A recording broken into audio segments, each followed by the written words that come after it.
Assalamualaikum. Namna Seli Saudani depuis Conakry. Ibrahim Pangura aussi. Aray ka bimbido ko dum Allah muy en aray sendo de yoga e tobbe. Ko wawata en findinde e fe dina men kam. Ala no dina kal labire e jungo meden. Ala no gurdan dam moƴƴira e jungo meden si tawi en finali ka dina meden, ka adaji meden, ka politique ji meden. Fi honɗum ande dina kan wata sikko ko giɗo ma addi dina kan ha e ma. Dina kan ka ala problème, dina kan hika moƴƴi, dina kan sikke ala ko windi nder ton kon koko yaltinayma e macca nga. Mais attiɓe addude dina kan ha e mawɓe moɗon, ha e leyɗele meɗen, wata sikku on ko giɗo ma, wona o giɗo ma. Giɗo ma on non ko on jannayma ko nafayma, gaño ma on jannatama ko nafayma, o jannete non ka o ɗanninayma. Mi fillito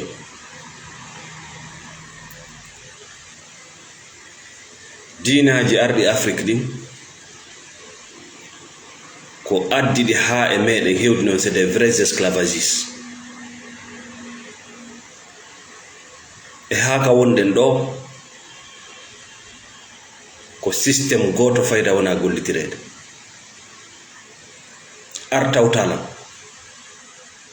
Artawtalan ko maccangaɗo. La vraie religion de l'islam, c'est pour l'humanité ko fi adna fo ko ya lutto e ko wonɗa kon, rewa Allah e ko wonɗa kon, rewa Allah e ko wonɗa kon. L'islam ala ɗaɓɓude ya waylugol aadaji ma moƴƴuɗi. Vrai islam ala ɗaɓɓude waylugol inɗe ma moƴƴude. Vrai islam ala ɗaɓɓude yaw maya e leydi arabujo. Vrai islam ala ɗaɓɓude ya surre e gabruji arabujo. Ça c'est pas l'affaire de l'islam. L'islam t'accepte tel que tu es.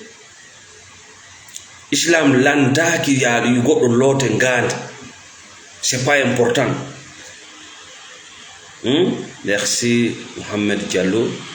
Diaray Balde, Fatoumata Silla. Wotan yejjutu no début. Ɓawo fata kon nelaɗo alayhi salatu wassalam, woɗno sahabaɓe buy ƴettuɓe donko e muɗum yalti.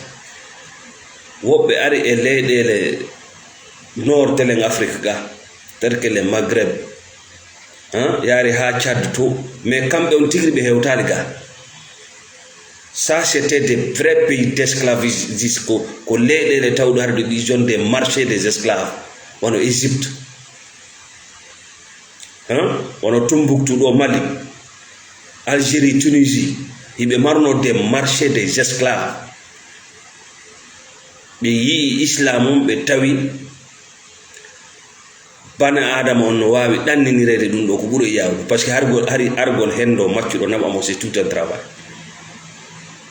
O taw sikko har ko golle newiɗe, ɓe fuɗɗi heɓude maccude en masse, dolle dammi ɗaatuɗi ne'iɗi fokkutuɗi fi aljanna sodaɗo wo, ɓay ɓe fuɗɗike gollitirde dina kan. Donc udduto hakkille maɗa, Allah landaki ma ko satti.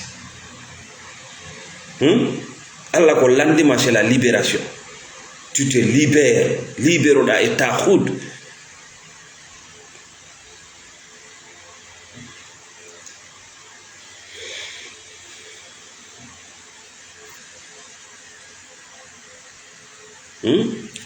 Kala waɗuɗo colonisation Afrique ɗo ko dina kan taw ɓe utilise. Woni ko arabujo, woni ko portoɓe, woni ko wonɓe maccindinde yimɓe hande ɓe fop ko dina kam ɓe utilise. Fi honɗum ko ɗon newi, ɗon a rondoto woni dolle. Par ce que yimɓe no faala aljanna mo ɓe gollana.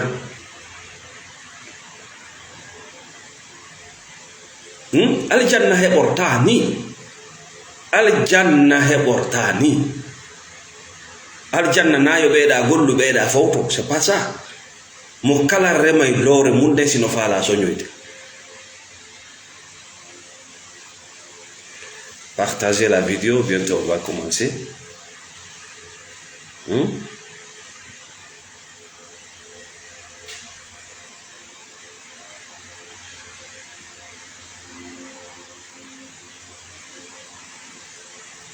Partagez la vidéo, merci Thierno Youssouf. Minion.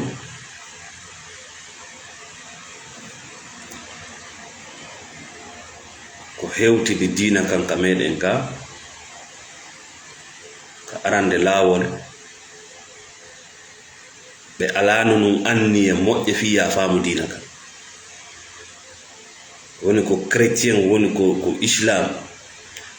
adduɓe ɓen ka arande laawol leur objectif n'était pas réveil findingol makko woni nder ton ko ɗum waɗi ko sakkitorum ɗo yimɓe ɓen fuɗɗi faamude fi tawhid ko laaɓi ko lutti kon fof ko ɗaɓɓitaynoɓe mawɓe men yurnotonoɓe num yurno ka luggi ko ɓen yeyno wawaynoɓe débrachade l'islam et l'arabisme ko ɓen ɗon tum famno taw wawnoɓe mawɓe men wawnoɓe yurnade yurno kañum tigiri ɓurana on deftere nde jangande ko ɓen wawno sendidirde ko wiyete diina islam e ko wiyete gurdal arab ɓeɓɓe heɓali doole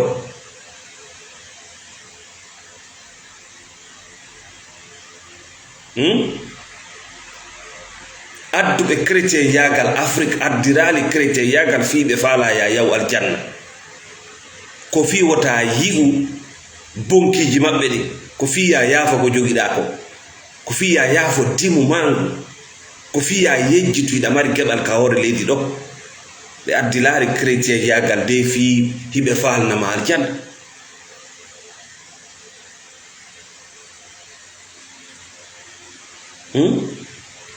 donc dina islam c'est pour ta libération si tawi fewndo wonɗa e jahiliyagal fewndo a famal islam hiɗa rondi pette yiite a naati ka dina hiɗa rondi pette yiite min mi wima na islam jogɗa kaka ar tawtala wonɗa ka aru tawtala tokko e Allah humo e Allah c'est la liberté Dieu est partout il est pour tout le monde kaka ar tawtala hala ko yewoni parce que mo tawtuɗa on ko ɓawa makko wonta wota yejjude nde toɓɓere ɗo kala mo tawtuɗa e hunde ko ɓawa makko wonta si goɗɗo créyi marque ko wodanma ko commercial yeygol a wata wonde jooma on marque aduna a feƴƴitatako si goɗɗo sinci hunde ko wodanma ko argol tawtamo e ko sinci ko si goɗɗo créyi association ko wodanma ko argol nata mais jamais iɗa géré ɗum si goɗɗo créyi entreprise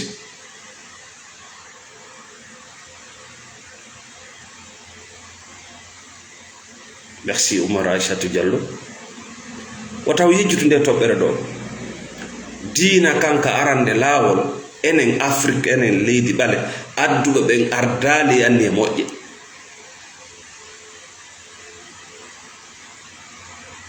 ɓe ardali e anni yaltingol ma e niwre si tawno ko ɗum wonno anni on ɓe firante no ngurana ɓe acca miijitoɗa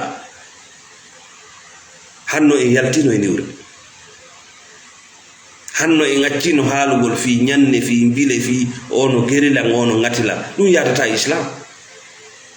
a wiyata an hiɗa hoolure Allah subhanahu wa taala goɗɗo ma inna ko ñande jam c'est faux nawna inna a fiɗa c'est faux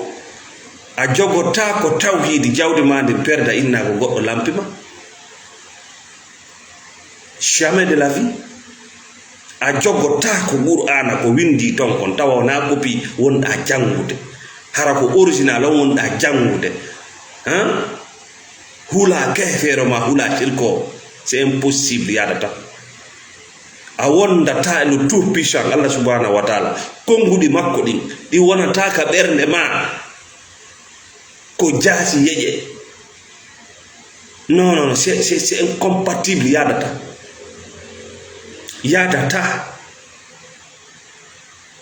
a jogota ko tawhid ko woni kon ka nder qur'an konguɗi Allah subhanahu wa taala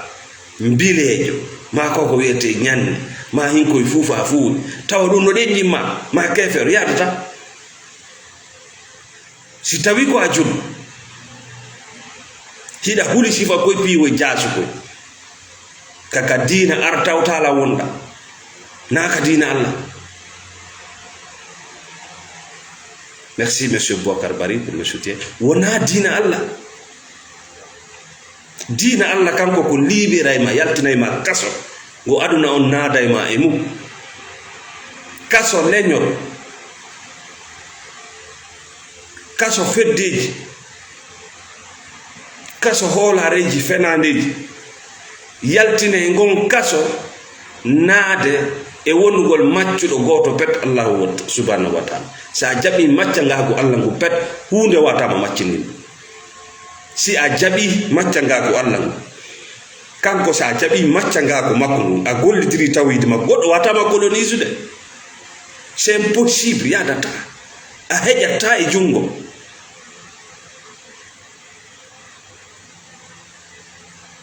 Donc ɓe addi islam ɓe weeɓiti ɗoftareji bani adama ko woni ton kon ɓe fitti ɗoftare Allah nde ko ɗum ɗuɗɗini o waliyaɓe ko ɗum ɗuɗɗini ɗofte lamɓe ɓe itti côté Allah on ko woni tawhidi gaɓal Allah ngal ɓe ittingal fes ɓe ɗanninigal ɓe weeɓiti gaɓal bani adama way ko gaɓal bani adama fiyo bani adama rew bani adama ko ɗum woni nder ton debbo yo rew moodi mum ɓikkun yo rew ben mum janganakujo yo rew karamko mum laamaɗo yo rew lanɗo mum. C'est tout ce qui est dedans. Ça c'est l'esprit esclavage. ɗum ɗon pet ɓe janni debbo yo rew moodi mum ɓiɗɗo yo rew mawɓe mum laamaɗo yo rew laamiɗo ɗum maccuɗo yo rew dimo mum ko geɓal Allah ngal woni ko efasa jonnita yimɓe ɓe ko ɗum woni o halakuye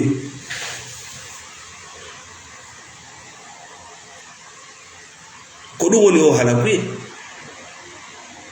ko système firawna on no awi ko no firawna o inni ko ɗum firawna wi yimɓe mum ɓen ko min woni Allah ko no modi ma woni ma wiwde ko ɗum bemma e yumma ma woni ma wiwde ko honɗum kram kojo ma o woni ma wiwde ko honɗum ɓe woni ma wiwde e lamɓe leydi maɓɓe de. Il n'y a pas de différence. Il n'y a pas de différence. C'est pas l'islam. Le système esclavagiste yaltinaka nder to ko ɗum waɗi jangande hoore mon qur'ana jangon tawhid ka tagugol andon ko kafiɗa ɗon e goɗɗo si on faami ɗon jangon tawhid ka rewgol mo nde wonno o kafiɗale goɗɗo tagugol o kafidata goɗɗo kadi o duwaka kafidude hay e goto kadi ka rew jangon kadi tawhid ka inde makko sifaji makko o nanda ha e hunde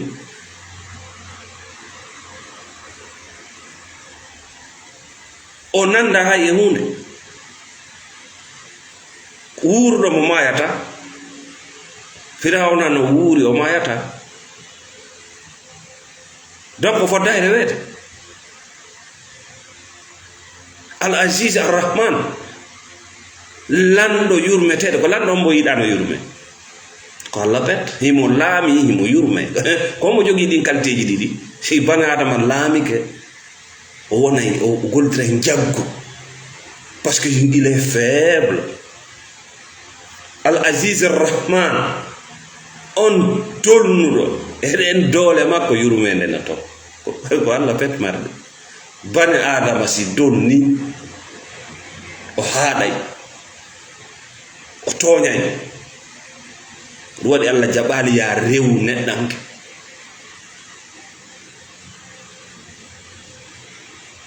o ko yata ɓe ne ono yurmi o ko miskino o ala woni goɗɗum o ko mu'mini ono juula ono yurmi en ono yiɗi dina woɓɓe maɓɓe c'est la pauvreté goɗɗum woni ala si on heɓi doole ma jawdi anday simo yurmi o ko mu'mini o ko makko anda woni yo heɓi ko wiyete ko aziz doole give him the power you know a jon mo doole anday rew mo anday nde Allah anduno bane adama no loyi bane adama koko loyi ko ɗum waɗi mo andi so heɓi doole bonne o inni wota rew goɗɗo ko haɓɓe wonduma e bane adama donc ila on tuma ka qur'ana on firano on tuma firo esclavagiste ha hande fayda ko ɗum wona firede si wona seeɗaɓe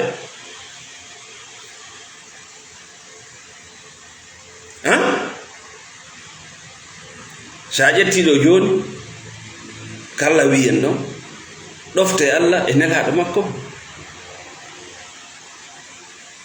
ati ullah wa rasul ɗofte Allah e nelaɗo makko wa ulul amri minkum e lamɓe ɓen hakkundeji moɗon si ɓe firanima on mais ça te fait peur ko woni ulul amri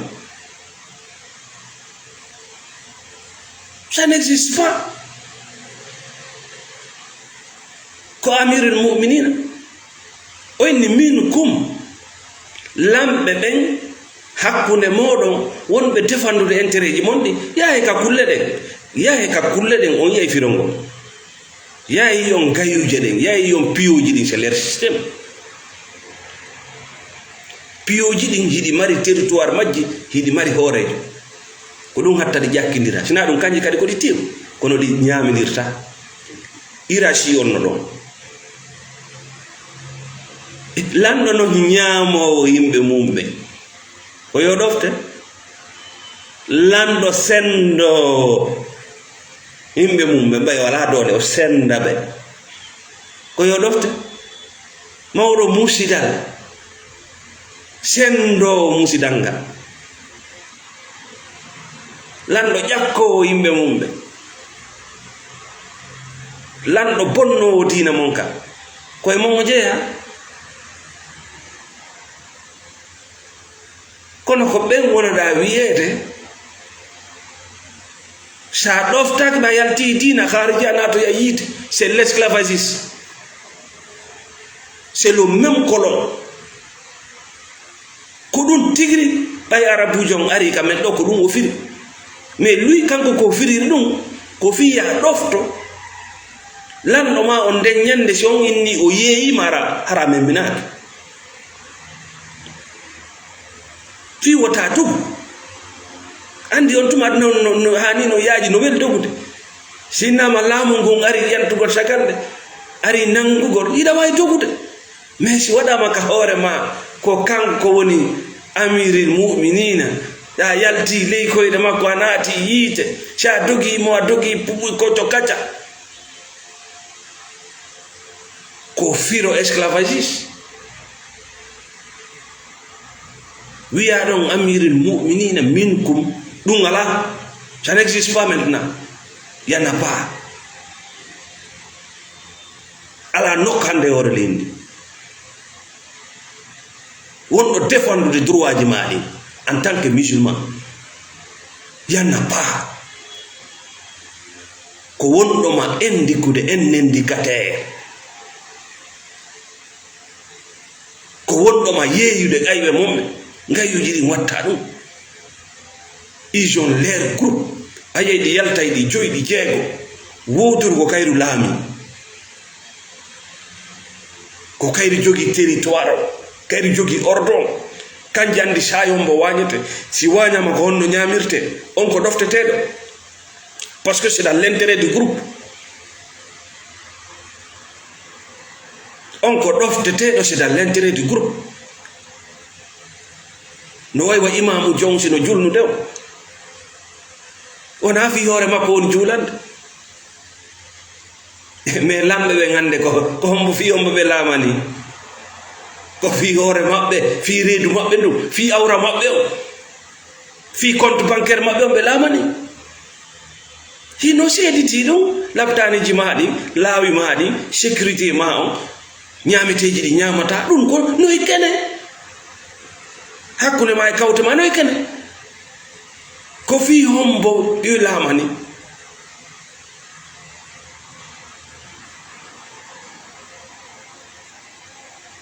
donc firo ngo wonanɗa firanede ngon ko firo esclavagiste si tawi an sanzali ngon firo on lo'ay ha tawa yo ngalla hara koye shirku wonno si on sanzali firoji ɗi on hawkay aadaji monni hara aada mon ngala ella si on sanzali firo ngo on yela to maayoygol ka leydi maɓɓe hara Allah no ɓattima ɓuri ɗaɗi dane mande hara Allah mo wonɗa rewde on no ɓattima ɓuri dande ɗaɗi maaɗi il est près de toi ida ɗaɓɓiroyde mo goɗɗo hara aljanna ma on ko an jogi jahannama ma on ko an jogi mais goɗɗo no sifanadema ko kanko jogi ko an jogi aljanna ma on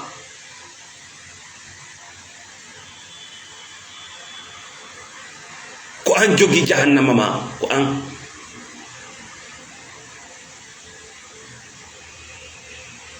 personne d'autre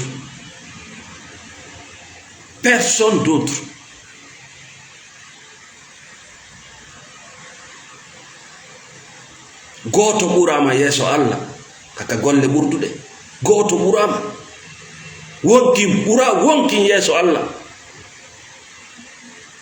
kaka pese ɓurdete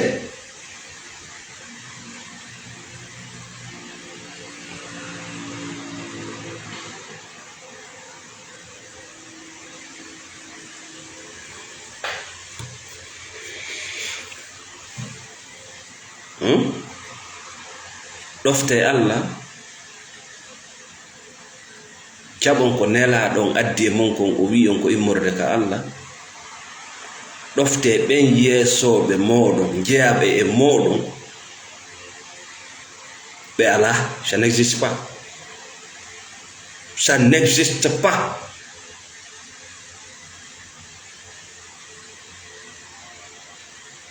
jeyaɗo e moɗon o ñamatama jeyaɗo e moɗon o yeyatama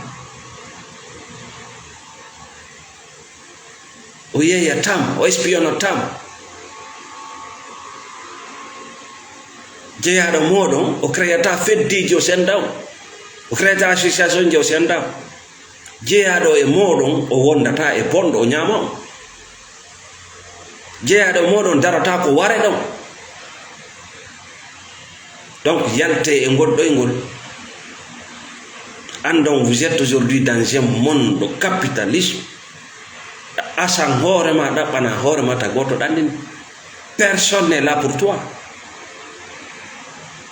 nous sommes dans un monde démoniaque sa hooli ke ɗum ɗa ko gongal ils vont te bouffer ka soriraɓe ma ɓe naɓa ɗon Égypte e daral yeeya naɓa Maroc yeeya naɓa Tumbuktu yeeya ko ɗon wona ɗon yeeyede hande Libye Algérie l'histoire se répète ɗi laawi ko koye pay koye woni rewde mum ka jaarede c'est la route des esclaves l'histoire se répète parce que on sanzali firongo et si ça va continuer à se répéter naturellement bane adama mo gande mum lootaka les épreuves la douleur tampereji ko heɓatamo kon no sanzamo naɓamo e moƴƴere ko haɗi changin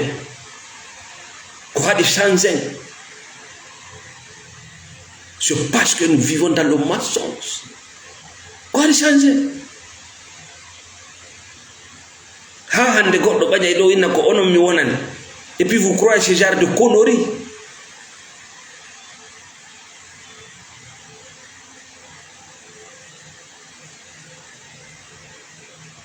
hara o sendotata hay fus.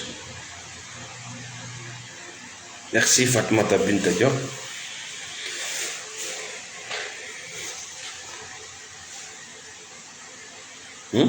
Wata accu non kullol sanzugol hulugol sanzugol fola hakkille maɗa ɓay a neeɓi e ko wowako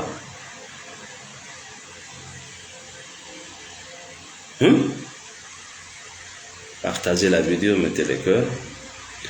Donc yetten toɓɓere men ɗimmere nden. Donc en faami ma faamike wonande ma diina kanka arande laawol ka men ɗo wota on sikkude adduɓe diina kan ha hewtine men ɗo eɓe jogino anne fiya yaltu e niwre sadasi wona ɗum wonno anne maɓɓe.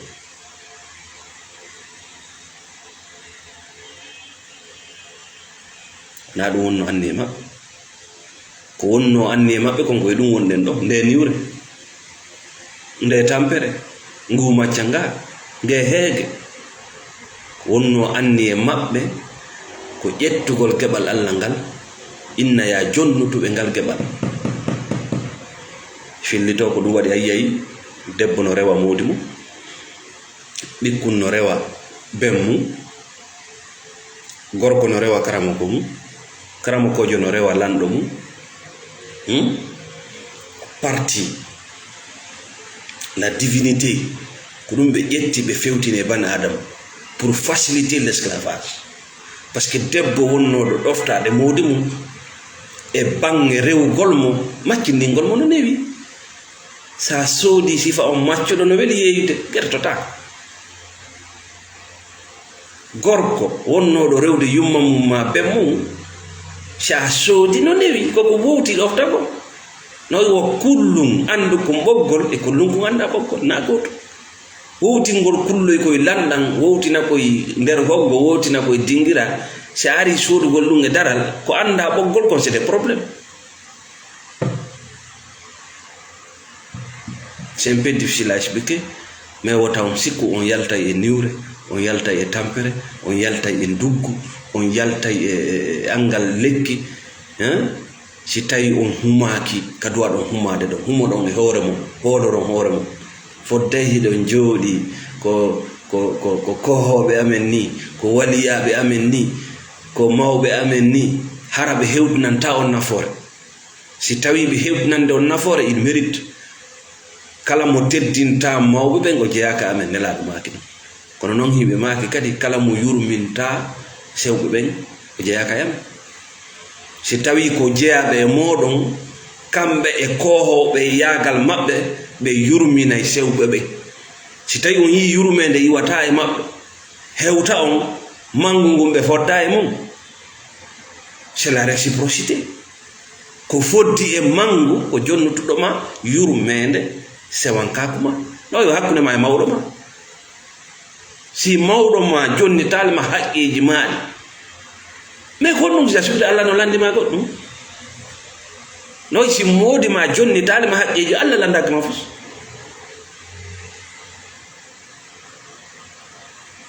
hiɗa mari haqqeji hakkude ma e moodi ma sa hettalɗi na moodi ma goy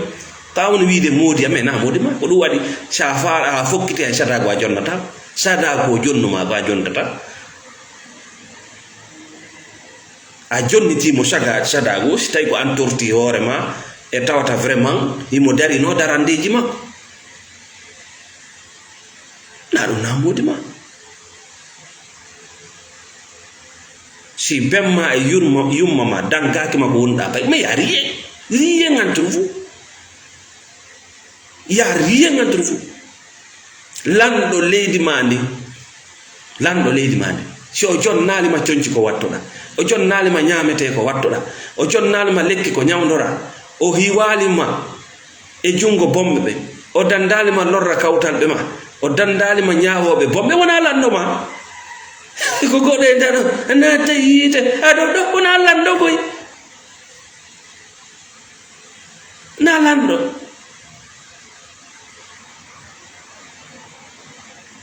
ona e mon o jeeya na lanɗo ko bandi si jongal le faggata ɓiɓɓe mum ɓe ñawdata kono waɗi mo jongal kono waɗi mo jongal way bugade non c'est pas ça la responsabilité ko responsabilité golle ɗe halfinaɗaɗe ko ɗum wiya golle kaari ko tayyere mo wawi ñowde tayyere jomo ñowata wala machine kono waɗi mo tayyere ko ngaani ma ndin defa ino tayyere jon ɗo ino ko ñoyi ko kono tayyere jomo ala tali ala machine imo haala tun inde garaji boɗe tane e modèle ji ko ɗum woni donc moyge toɓɓere men numéro nden merci Mamadou Billo Diallo ko ala nafa o tayange ko Allah pette rewete ko lutti kon fof ko haqqeji huwondirteɗe mo teddinalima en tant que bani adama ko ɗum teddintama imono mo teddinalima par ce que ako Allah teddinma taw o jonnitalima o jaɓali ɗum yo woni e ma ko ɗan teddintama Allah inni men teddini bani adama ko ɗum Allah wi ɗum yiyata portoɓe no ñemba ɓe na droit de l'homme hein c'est à dire a goɗɗo duwaka jiiɓude wonki maaki teddungal mangal jawdi mani ko ɗum portoɓe ñembe ɓe ni droit de l'homme par ce que ɓe ñamidir ɓe waridir e inde ñande e mbile e tooñ ɓe waridiraɓe tawi si ɓe addali ɗum ɓe lannayi par ce que sa wari goɗɗo warete wo tawon ça c'est le karma hein si a wari a warete c'est tôt ou tard kala ko waɗuɗa a waɗete siɗa faala koye gorotiji natata crime ji ɗin ɗuuɗi ka maɓɓe guereji ɗin ɗuuɗi ɓe tawi ɓe addi droit sa a wari a warete c'est moi qui te dis sa lanci ɓe lancante c'est la loi naturelle sa teddini ɓe teddinte sa hoyni yimɓe ɓen ɓe hoynete ça se paye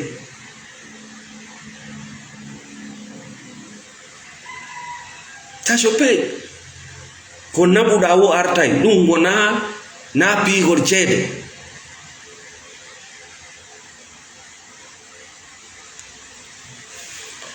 jon jetten toɓɓere men ɗimmere nden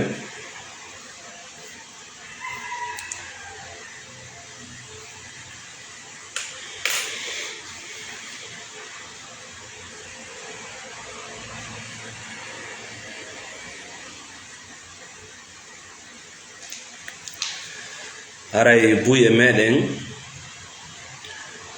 e meɗen no dogude fi no hisira économiquement socialement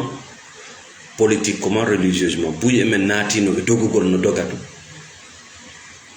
woɓɓe hurinna ko dogi ka koɗoli muɗum wo ko guere e ñande woɓɓe ko dogi ka leyɗele muɗum ko affaire politique woɓɓe ko woni e dogude ko affaire basal en réalité joni noon a dogi ha a yejjitino a daɗi ko wonɗa dogude kon hay wodaka joni noon eto arta ko ɗiɗi amma arta ka leydi ma kontina gurdam ma anga ɓe gureji ma amma accira ni dogugol ngol wondiɗa e wonkima watta fawtade kadi change le paradigme no doga tun no doga joni noon no wodi toɓɓere nde dowaɗen famde sa faami nde ɗo wallahi min nawna selli mi innima tu vas dormir tranquillement je vais vous donner ce point là toɓɓere no mon jonde ɗo nden kala faamuɗo nden ɗo tu vas dormir tranquillement kono noon faame hunde wotere je ne suis pas là pour convaincre personne mi ala ɗo fiye goɗɗo convaincre ko mi yalda Allah dandan ɗum no tawa annabaɓe goo ko lettira sabu ɓe faalano convaincre yimɓe Allah lettaɓe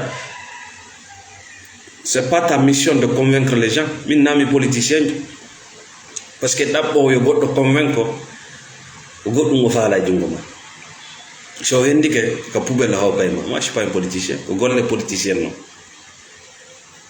moi je partage des informations si ça t'intéresse c'est un dode si ça ne t'intéresse pas c'est ça c'est ton droit joni si otigi ndari do. Merci Malal Fafaya Mamadou Billo Diallo antun e wonki maki si son celui joni ke kabanduma a warayngel ma arado tongil ma a iway kangi wonɗo ɗum ɗon ko ɓanduma ɗo son celui singi jooɗi ke tun ka ɓanduma ko soit wara son celui ngi ma soggangi raɗoɗangi ma iwa kangi wonɗo a accata a darata son celui ngi no ka ɓanduma no yardema accangil ɗum fi hon ɗum ko parce que ngi bonnay woni goɗɗum e ma ko parce que ngi ƴettay woni goɗɗum e ma ngi jonnatama ko moƴƴi ngi ƴettay ƴiƴam maɗan ngi jonnitatama goɗɗum go ko ɓay ngi bonnay woni parce que no gasa ngi mari parasite ngi wawma ñawinde ɗum ɗo fof ko hakkille maɗen woni gollude hakkille automatisme woni gollude si dame wi ma karam wi ma tenɗi a yi no ka ɓanduma ma ka concolma a jooɗota ko a darota ko ha wara ɗum a ittaɗo parce que là ganemani là ça fonctionne très bien. Mais du fait que les gens sont vides à l'intérieur, les gens sont vides dans la spiritualité. Spiritualité, on nous manque. Dans le monde physique, les gens travaillent très bien. Mais dans le monde spirituel, ils sont aveugles. Mais à la fin, quand vous êtes dans un pays, dans un système capitaliste, l'argent c'est le sang. Il faut noter ça. Si donc elle est Katawata, tout est facturé, tout est bancarisé. On dans les pays bien organisés. Katawata, tout est organisé. Tu dois payer toutes les factures. Nos factures qui sont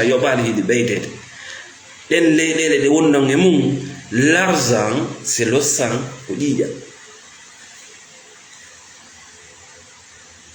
L'argent, c'est tout ça. C'est de l'argent, c'est le sang.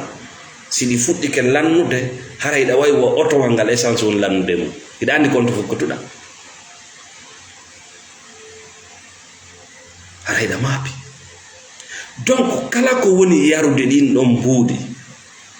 ko hadi ya dum don wa son soliwi kala ko woni yarude din don buudi e tooñi je précise kala ko woni yarde din don buudi parce que no wodi wona wonbe ma addande courant addande gaz location andi donc ko gagnant wona hakkunde ma yumma ma ko gagnant ko yumma ma attima jonnude hakkunde ma bemma ko gagnant hakkunde ma bibbe ma hakkunde ma e benguma là c'est gagnant hibe jettude jawdi ma ndin hibe jonde ma goddo je ne parle pas de ça mais ko wona sifa dum don ko kala ko woni jettude jawdi ma ndin tawata alama addande nafore fus. Mais considère ça comme les moustiques. Hein?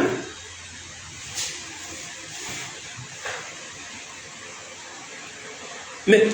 dans le monde physique, tu réagis très bien. Mais dans ton monde non visible, spirituel, hein, tu n'arrives pas à prendre des actions. Kodun ma doginde, kodun ma war, kodun ma mapinde. Ko dum nyawi ma hande andi kala ko yida ka hore leydi do vient du monde spirituel sa yi étage no dari ko tongo yiwi sa yi oto wal no dida doginangal ko tongo yiwi les idées quand même ota ko tongo alla ko tongo woni le monde de l'inspiration ko agni dum do non chez les esclavagistes les religieux est-ce que ala ko be agni ti hewti miji to parce que dès que tu réfléchis tu te libères ala ko lando bondo agni hewti ti yimbe miji to je répète ko hadi hiya be do wa kototi wa kara buye mon ɗon no gasa waɗali fuuta anda ɗiɗo piiji joni kara waddana Allah addu koye ɗo piiwoy dans le monde physique wi golma ça existe aussi dans le monde spirituel ko ɗum waɗi la pauvreté n'est pas seulement matérielle, il y a la pauvreté spirituelle. Enen e wiide ko wiyete pauvre c'est celui qui n'a pas de matériel, cuuɗi auto billet de voyage. Ko ɗum waɗi yimɓe goo no woodi hay hunde ɓe ala sona matériel, ils n'ont rien. Ko ɗum waɗi wartagol maɓɓe no newi dès qu'il perd ses matériel, parce que ko ɓe wiide ko ɗum ɓe woni naaɗo wona hay a inde ma nde, wona a suudu ma nde, you are spiritual being.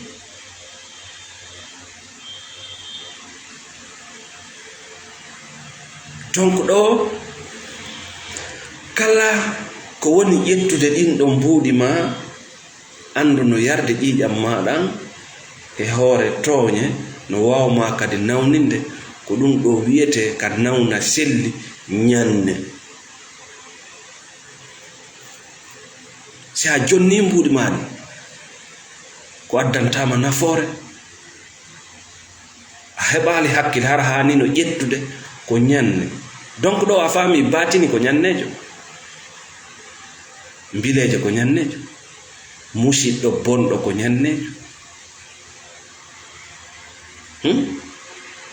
politicien ɓe gono ton ko ñanne, weldiɓe ma gono ton ko ñanne.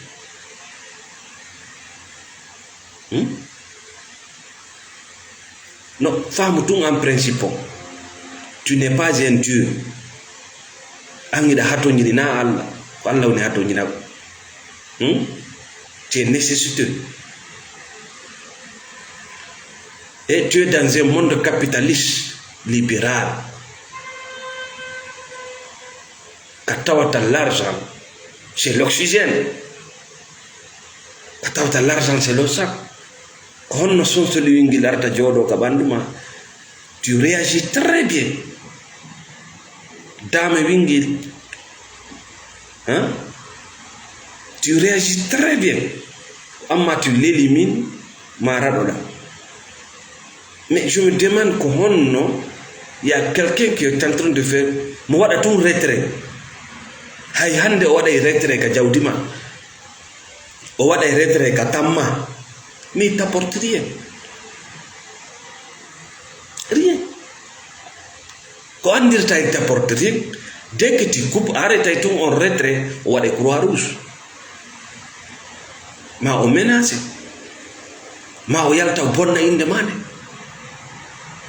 Cela prouve suffisamment que intention makko na lab non. Mais qu'on nous a dit sous ça, mettre fin à cette relation, quoi dit sous ça, parce que il a jogi firo dina esclavagiste. Ko ya moƴƴu ni ko Allah wi ya moƴƴu, kono mo indi ko hombo moƴƴotoɗa e mum. Allah wi ali goɗɗo yo moƴƴo hatta ɗon de, o inni moƴƴo, o inni ko hombo moƴƴotoɗa e mum. No tawa ɓe duwaɗa moƴƴade e mum taw hoorema, Allah ko ɗon fuɗɗori moƴƴo taw moƴƴo e tagu ngu, o fuɗɗori tagu hongu, tagu ma ngu an fuɗɗorma an. O iwi ɗon o ari ɓaɗodiraɓe, o yi ɗon ari masakine wal fugara o ibnu sabil. Ayino Allah sendiri noon geɓe ɗe, kamɓe ɓe sendi geɓe ɗe a tawaka, ɓe sendi geɓe ɗen c'est ko firo esclavagiste ɗum ko addano ɗum, ɓe sendi geɓe ɗen a tawaka. Ko ɗum wiyata goɗɗo no darna suudu ha o maaya o walta koye mayre.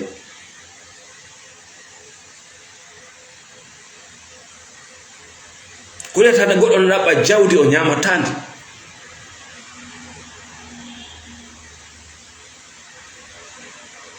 Parce qu'il est vide spirituellement, il est vide. Ko ego makko woni yarnude, mo yarnude ego on koko yarata c'est les éloges de l'extérieur,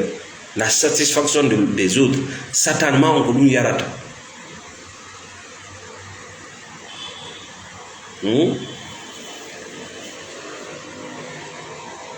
si tawno koko wonda dépense de fo hida gollitirde gagnant hanno na do wonda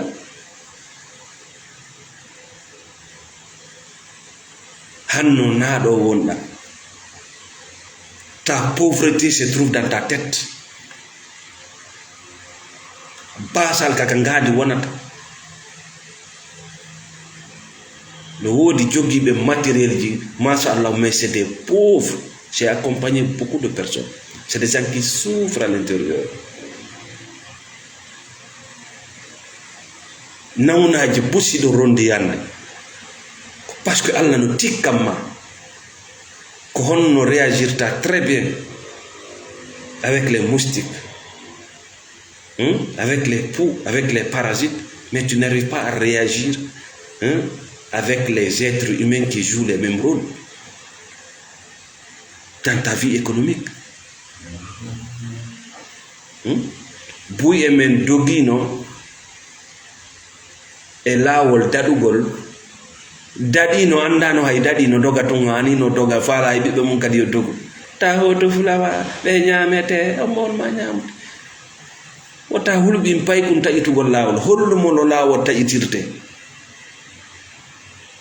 wota hulbi pay kun fi nyannejo si fomno ko mbori nyanne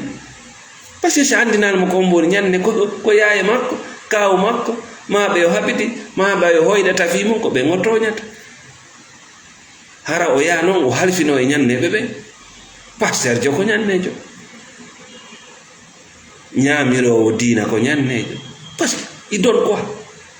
il donne quoi au retour rum Paul Kagame bay mo lamike Rwanda ko dum watti wadde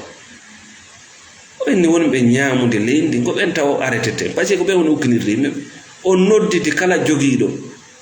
juulirde chrétien kala jogido ka yimbe arata juula o nodditi fo o inni Isa alayhi salatu wassalam kanko o faamaali de parce que Isa o neno Allah yo addu biredi liƴƴi o jonna yimbe makko be mais ono biredi liƴƴi ko yimbe be woni arde jonnaw il comprend pas ono ko non jonde yimbe be Isa alayhi salatu wassalam ko ngayna ko are o ne ko menuisier jo wada menuisier o yungoto liƴƴi mi ono ko non golle mum ko mo mar métier parce que sa wonali nafowo jama a wonay lorro ko mo mar métier e se do andi natugol aljanna ko embere ko nafuda tagu ngon darete no fuddorma an natugol aljanna darete taw ko nafore ko hewtinda adnan ko wondude anne rewgol Allah fuddorma an natugol yite lorra ko hewtinda adnan ko fuddorma an kono go yaadete hori si tawi tun wona wondo nafude wattan ila ko yite wonda yawde mécanicien jo himo nafude tailleur jo himo nafude remowo hino nafude ne'o hino nafude kala wonɗo gollude apporte quelque chose de bien wona ñannejo an ko non dagolde o pat mo nda gosorde ko to yiwi yobudo parton nga nyamimo nde sabunde don da lotorde honto dewi o carburant goto ma honto yiwi parce que tu ne fais tu es un sorcier mo wonda nyamude on non si anduno hida nyamude mo o yaltay no dogugol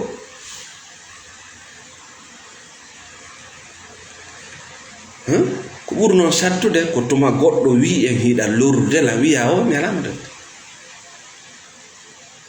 kono wawde ndar tum hakke ko dandina de hay wiida e kaari de ko nyannejo mo lorde yimbe be o ala lorde goddo mo wonda lorde inna o lando do no lorde ina o ala lorde ko Allah dim fi kanko mo sendo dede an ala sendo dede ala labtani ka nyawdoda ala ndiyan na yara ala kura inna ono lorde na o ko Allah dim amuna Allah duma kanko ko Allah dima ko mbo aduma ni an ko mbaduma an ko shaytan iblis aduma c'est de penser l'esclavagisme wondo sonjade o ni godde wonni jodi mi ala andi an ko mi reyna mi ala labtane landa ko munyete mawdo ko munye wala lande pasne wottane yila e dum ko dum nyanne wana be ndurebe be wono wiide nyanne wana mo bile jowngol ma wiide nyanne wana mo batini jowngol ma wiide nyanne wondo wiwde on ko woni nyanne wana do wi'ede ndure ko nyanne ko ndure gollata kala hodo ka ndure ari nangugol nyanne nange sous-préfet mongo nange chef de jeunesse nange chef de CRD nange imamujo mongo kambe on gollude si o gayni nangude dem balde de o watta don ngara yimbe no arde fatto e mabbe coggu lekki di mbudi ko sende teedi kala kam bilebe ari ka hodo mum e inde nangugol nyanne ko hombol nyanne jow nawna be nangede be ben ko wona be toñede drogue pompe nyanne jow ko on jonnube be accord yo be aro nyanne jow ko kambe on be nangude be parce que ko kambe ar jettugol nayi mondi e be'i mondi e nyamiteji mondi e compléji mondi si be gayni be fokkiti mo kala hendo to gebal mungal si be wado nangebe be laamu ngu joddine hoore mon don be nangebe yeso mom men kadina don nangebe ibe boydi c'est vos sorciers ça on ala law on ala pompi on ala laptani kamon kambe be yaali dum do no duwa gollede ko yaangol ndure ko ara son kay hodo ko pali woni warde bikkoy mon koy ko ndiyam tundan tifoy don warde yimbe be nanyanne bana adama nyamata tew bane adama e lawol nyanne yagal si o nyama e mako lawol terre à terre carnivore nyama dum wondum tew no wodi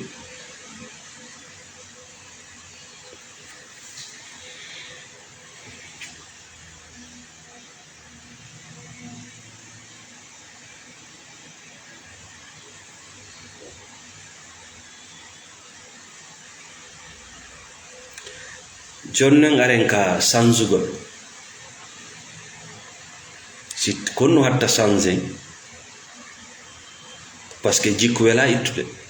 jikku mo tawruda mawbe mo be transférer dum e ma a woni ha hoore ma ne furdi dum wela sangude ko do wadi bay diina ka ngari ko suka ben jabno islam bay ari ala ko ne laado gerali fiyo soro makko jabata ko tawri soro makko tawri bem makko o woni mum ha o furdi ko wadi onon sukabe je vous encourage dans la spiritualité dans l'éveil ko onon wawata chanzude ko sukabe kadi sanzata leydi goy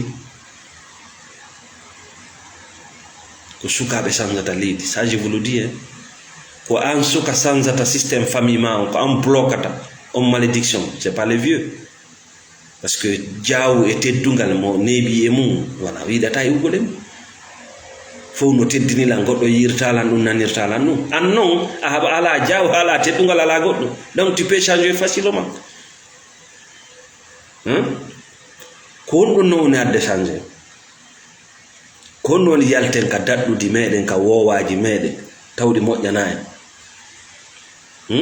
si tawi a wawata yaltude ton andinti ngora ma to hunde wotre pet hino hulbini yaltugol e ko wowa kon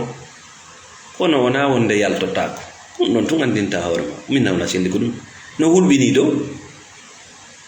yaltugol e maccanga ko no hulbini kono no yalto bay wobbe na yaltude wobbe na yaltude na Rwanda be yalti e mungo e Rwanda be yalti e sa gollata Rwanda nyamata sa gollata Rwanda be mari kanji ka be nabe be ya be wuge proprement gouvernement no mari kango spécial sa gollata aya hay tombe wuge kambe be jonne formation seeda sa yalti kadi be yima kala wali da torade be nangete kadi be nabe be wuge sa ronki wuge de sa arti a gollana e hore sege no yalto kala église kala ka Allah rewete ton si tawi on ala école on ala couleur on ala laptane on ala ka yimɓe formé ɓe fermay mo wigol tungaɗere wonɗo itto mbuudi bo non ɓe fermay parce que nawrata yimɓe yeeso joni wonɓe arde ɓen rewa Allah ka maɗa ko ɓen faggay ma ko ɓen karbitata auto ma ko ɓen yoɓata billet d'avion ma wona an woni ñandejo maɓɓe o si pali nanguiɓe ɓe ñawdo won ɓe ala métier ji ko ɗum yiyata fo dogi sa naati e hoɗo ko attotoɗa yiide ko juulirde ko ɗum ɗo woni symbole du village juulirde joni noon fof dogi juulirde nde nafayo si on waɗno centre de santé waɗɗon centre de formation ko wa ko haysi ko formugol yimɓe ɓe waɗugol naakoji hiɗon organise ɗum ɗo formugol yimɓe waɗugol piiwoy taw koye golle o métier o yaw koye formon rewɓe sukaɓe fof des formations rapide hiɗon sukkude fof doga yiwa taw sa hewtita hunde ala sona retrait mo yiiɗa nde yawde waɗugo retrait nde yawde waɗugo retrait nde yawde a yiyata waɗo debbo c'est la sorcellerie naato Fuuta Jallo jir kala hoɗo ko sa ɓattike ko attotoɗa ha yiide ko juudirde nde sa ari ha tawi junde alande ke ko onnoɗo hayɓe watande lowtude hakke ko nde ñande non laba machallah goto ala contre fi juulirde kala darɗo juulirde aloy mo baraji mum mais kombo jowa juulde to ko ya andi to fi neɗɗo juulowo ton gon taw si fuɗɗoɗa andude fi juulirde nde andita ono hato jini e janngugol ono hato jini e ñawdagol ono hato jini e ndiyam laaɓuɗa sona ɗum o luttata ɗon ɓe c'est ça juma sa fewol aranol heewata nafa ɗum koko joɗɗinta yimɓe ɓen kon ko ɗum attorte les infrastructures de base ndiyam laawol labtani métier ji sina ɗum kon to ɓe jooɗoto kaka ɗum woni toon ɓe yahata ɓe jooɗo oɗon mo kala no faala wonde ka capital kaka ɗum woni toon ɓe yahata joni noon kadi ko sifa koye politicien woni yangude yimɓe ko sifa ɓen religieux ɓe yiyata goɗɗo no lakka ko no lakkimma tawa ko sifa ɓe ko ñannejo ma on noon papa no metti fi noon no metti fi par ce que quand quelqu'un est kodi a mema koddum makko kon tungo maño andule ka wonɗa ɗon si a changeade ɓiɗɗo ma on ko ɗon garata dinguiraye ka jogaɗa ɗo ɓay tungo en sali ke change de puisque yi pay koye mon koye Algérie Maroc Tunisie Égypte Libye ko ɗon soriraɓe maɓɓe adda yeeya e dare Mali c'est la même chose fuu seeda koye laakoy ko yiyata heɓe ƴawa ɓe yaha c'est la même chose koye ɗon ɓe rewna bisikko ayi kamen ɗo soka inna ya windu lettre ɗum waɗino kadi ɓe soke ha ɓe nange a wi'a a waɗa ɓe soke ɓenna ya windu lettre jeeja lanɗo goɗɗo innama no lanɗo yeddetake waɗino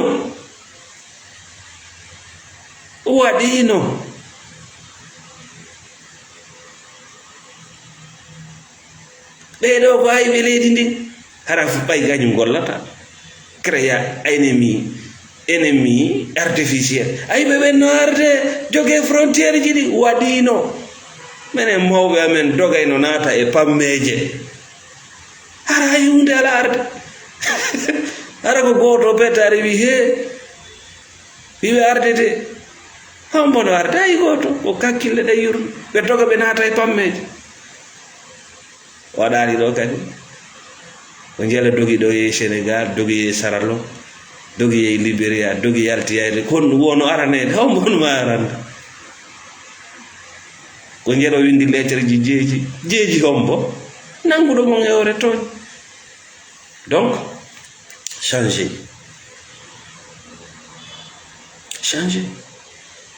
mo sikki noon changegol no newi ko fenade wonimo changer c'est difficile ala ko satti ka hoore leydi ɗo hewti changegol parce que changer c'est perdre aussi changer c'est perdre quoi ton ancien ko kiɗɗum ma on wonɗa yafade, perdre les relations, ça peut te coûter même ta famille. Il a changé. On perd Makka, on perd Moussibé Makka, on perd tout. Mais après Dieu lui a donné des royaumes.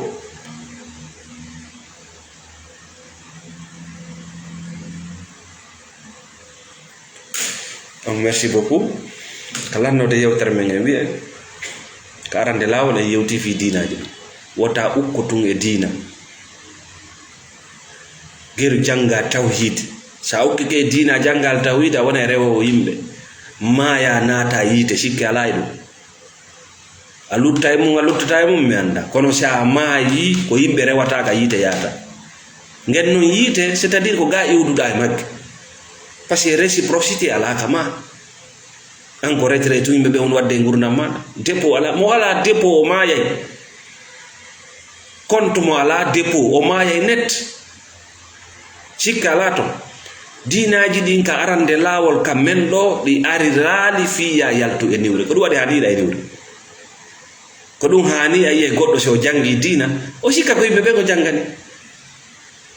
o sikka yimbe be do am fawtade hani dum no kamen do si goddo jangi diina o sikka communauté makko ma ko yimbe be ko jangani. Non, c'est une erreur. Ko hore ma janganda baba na hay goto sida julde ko hore ma wonda julande ala julande hay Allah na Allah wonda julande ko hore ma kono nafi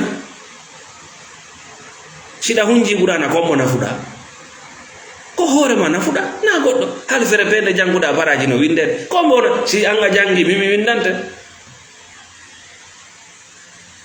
Mais sa janni do yimbe métier hay siko defugol wawuda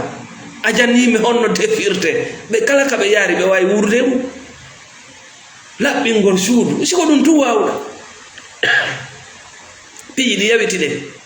enne siko de defugol ma labbingol suudu ko fi debbo. Non, ça fait pitié. Ma yaltugol yaada ba jawdi wada dum wada ko fi gorko. Non, bani adam ko bani adam.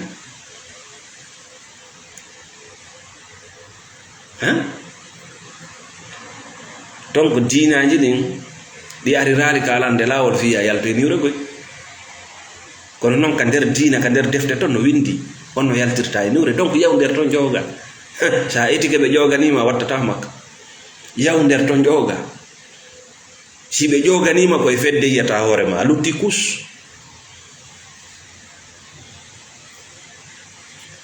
Donc aray meden salmina kala jettube tammon jenti nawna Sirri Sawdani kala wonbe sponsor de odo page on trambe lagne on trambe États-Unis Bamamont New York City sur Boubacar Janab Sidi on trambe France Monsieur Salou on trambe Belgique Fatoumata Balde Fatou Djioumbari meden salmina on fo on trambe Hollande Monsieur Abdourahmane Pekos Bari, merci Dimomo Labe, merci DKS Amadou, Diallo Daoud, merci beaucoup à tout le monde, Jules Leba, on ben Liberia, 17th Street, Gallup Street, Belgian Street Monks.